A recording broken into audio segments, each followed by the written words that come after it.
Sebelum menonton, jangan lupa like, subscribe, dan tekan tombol lonceng. Selamat menyaksikan. Halo sahabat Eljon, kembali lagi di Eljon Medical Forum. Masih bersama saya Cynthia dan kita masih membahas mengenai akupuntur medik untuk program hamil. Dan masih bersama narasumber kita Dr. Dian Putri, dokter spesialis akupuntur medik.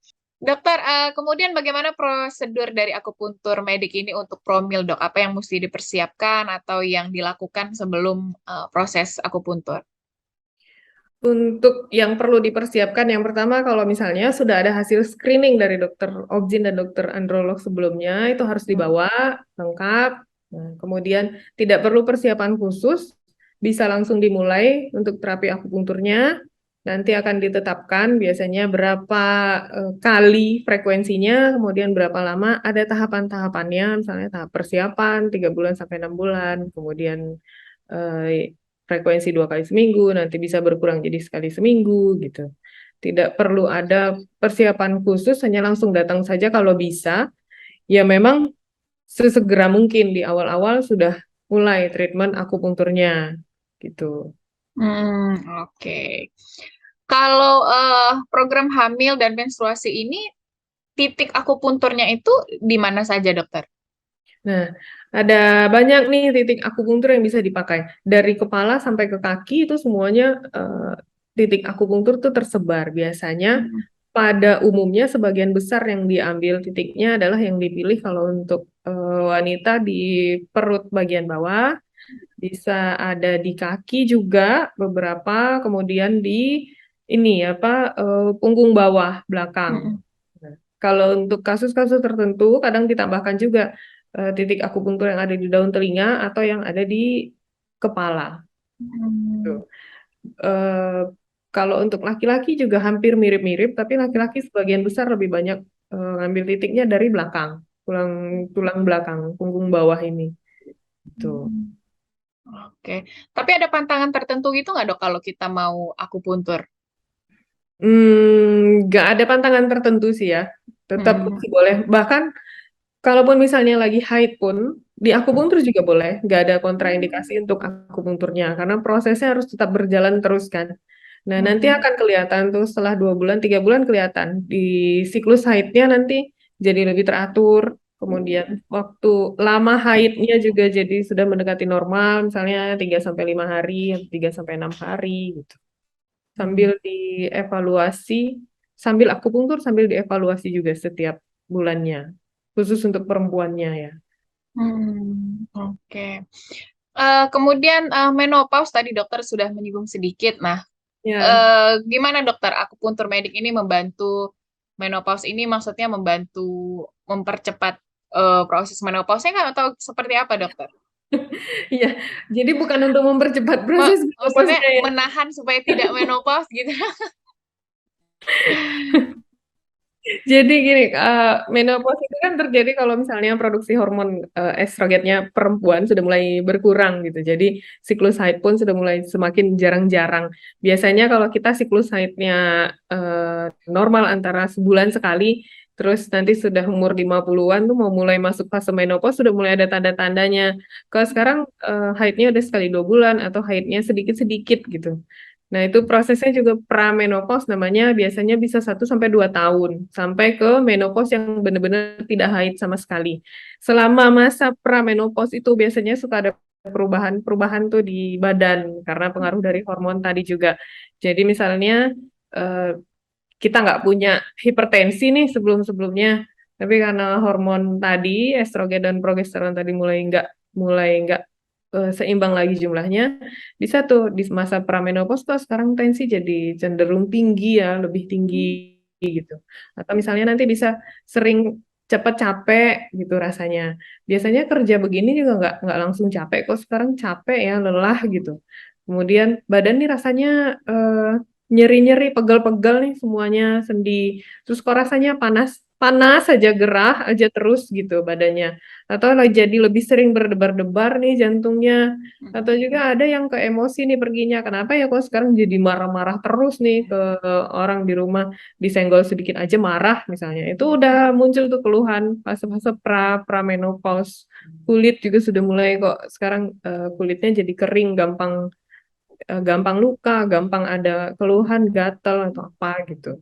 Nah, akupunkturnya jangan mulai di saat sudah tidak haid sama sekali gitu. Mestinya dimulai siklus haidnya sudah mulai terasa kok. Biasanya haid 5 hari, sekarang cuma 3 hari. Bulan kemarin haid normal. Bulan ini kok cuma ngeflek aja ya. Nah, sementara kita lihat umur mungkin sudah di 50-an gitu. Nah, di saat itu tuh sudah mulai tuh mestinya. Kalau bisa lebih bagus lagi sebelum itu sudah mulai di akupunktur untuk maintenance aja gitu. Nah, nanti dia akan mengurangi nih gejala-gejala keluhan-keluhan pramenopause itu berkurang malah sampai nggak ada sama sekali gitu. Jadi walau menopause itu kan tidak bisa dihindari, itu kan pasti akan terjadi. Nah, tapi bukan berarti dengan di akupunktur akan lebih cepat nih menopause-nya, enggak gitu. Malah kadang ada penelitian juga yang dilakukan di RSCM tuh, kalau misalnya pasien yang sudah menopause nih, sudah lewat fase pramenopause, sudah mau ke menopause-nya, tidak haid sama sekali, di akupunktur rutin 2 kali seminggu selama, kalau saya nggak salah 2 bulan, 3 bulan, itu haidnya bisa teratur lagi loh. Dalam 1-2 bulan itu dia haidnya bisa teratur lagi kembali normal. Itu kan pas saat masing-masing pasien itu dicek, diambil darahnya, diperiksa, ternyata ada peningkatan hormon estrogen tuh di sana gitu setelah di akupunkturnya. Jadi tapi bukan berarti juga dia jadi yang tadinya menopause nggak jadi menopause, nggak juga gitu. Karena akan pasti menopause juga gitu ya. Ya, karena badan dipakai semakin lama kan akan semakin menua juga ya, Betul. fungsinya juga pasti akan menurun gitu. Jadi dengan akupunktur di saat pramenopause itu akan bikin badan jadi terasa lebih enak, tetap segar bugar kayak biasa, tidak ada keluhan menuju ke fase menopause itu gitu. Oke. Kemudian dokter, apakah ada efek samping tertentu dok untuk akupuntur medik ini dok? Ada efek sampingnya, namanya tindakan medis ya, apalagi akupunktur yang menggunakan jarum. Kalau misalnya tertusuk kena titik akupunktur yang adanya di samping pembuluh darah, dekat sama pembuluh darah, nah kena ya bisa bikin ada pendarahan sedikit di bawah kulit, nanti biru, lebam misalnya. Nah nanti biasanya 3-4 hari, paling lama 5 hari itu sudah hilang. Itu kalau menggunakan jarum.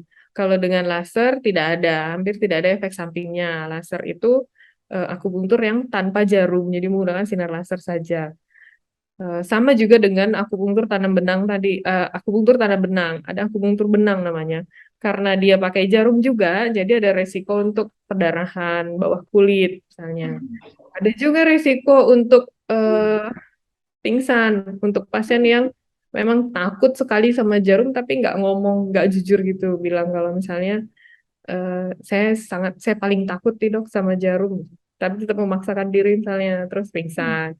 Atau memang kondisinya yang lemah sekali itu maksudnya mungkin lagi belum makan, atau lagi kalau puasa juga enggak sih, puasa boleh di akupunktur, justru pas puasa makannya jadi lebih teratur. Atau kalau misalnya yang lemah sekali itu lagi vertigo, kumat, mual, muntah, nggak bisa makan. Nah, itu kan memang lemes badannya gitu. Nah, itu eh, bisa diakupunktur, tapi harus memilih nih, mesti pakai tekniknya yang mana, metodenya yang mana. Kalau kita memaksakan pakai jarum dan jarumnya banyak, itu nanti bikin pasien jadi makin lemes biasanya. Nah, kalau saya biasanya kalau untuk kondisi yang lemah, saya pilihnya pakainya laser. Jadi meminimalkan tusukan jarum supaya badannya juga tetap enak bisa menerima gitu. Oke. Kemudian bagaimana dokter tingkat efektivitas pengobatan melalui akupuntur medik ini dibandingkan mungkin dengan konsumsi obat-obatan dan lain-lain dok? Ya, dari berbagai penelitian untuk beberapa macam penyakit, khususnya juga kalau kita ambil khusus untuk yang wanita dan untuk yang program hamil atau infertilitas tadi, akupunkturnya tetap harus dikombinasi, tetap harus dibarengin dengan obat yang diberikan dari dokter kandungan. Biasanya dokter kandungan pasti kasih obat-obatan juga. Kalau dengan ditambahkan lagi dengan terapi akupunktur rutin, efektivitasnya nanti akan meningkat, akan lebih banyak. Misalnya dengan obat ini untuk promil nih misalnya dengan inseminasi ataupun dengan IVF bayi tabung. Kemudian masalahnya adalah misalnya dinding rahimnya yang tipis gitu. Kalau dinding rahimnya tipis, nanti kan tidak akan sulit untuk menempel nih di dinding rahim embrionya gitu.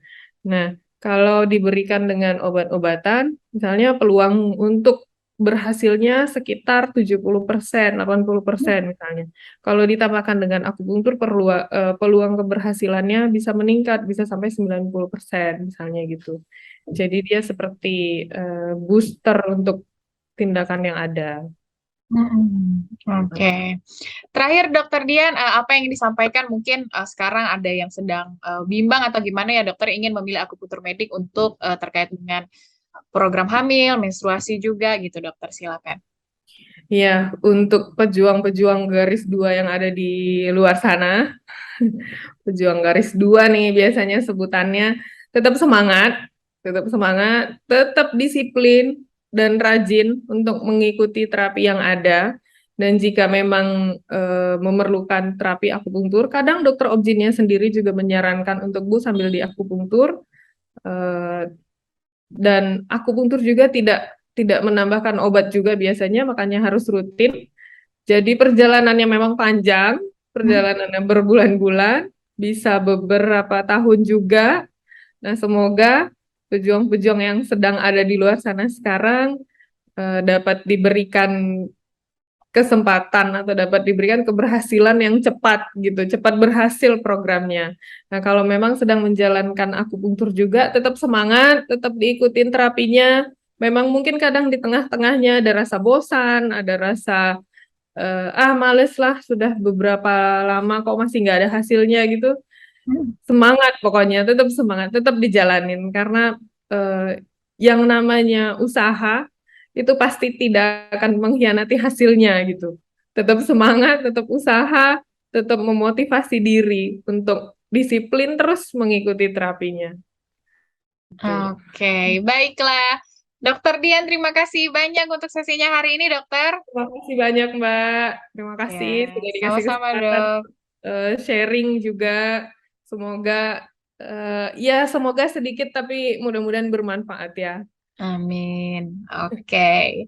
Sahabat Eljon, tadi kita sudah mendengarkan mengenai akupunktur medik untuk program hamil dan juga gangguan menstruasi ya sebagai kaitannya dengan wanita. Semoga bisa berguna dan juga tadi kuncinya untuk akupunktur medik ini adalah harus rutin dan juga harus sabar dan tetap semangat ya karena memang membutuhkan waktu, membutuhkan proses gitu untuk mendapatkan hasilnya. Karena tadi dokter bilang tidak ada hasil yang mengkhianati usaha. Semoga berguna dan juga bermanfaat bagi kita. Saya Cynthia dan juga Dr. Dian Putri, dokter spesialis akupunktur medik, pamit undur diri. Sampai jumpa. Halo semuanya, saya Ros Ananda Mutira Kansil, Putri Pariwisata Indonesia DKI Jakarta 6. Sudah nonton videonya kan? Jangan lupa like, subscribe, dan tekan tombol loncengnya. Terima kasih.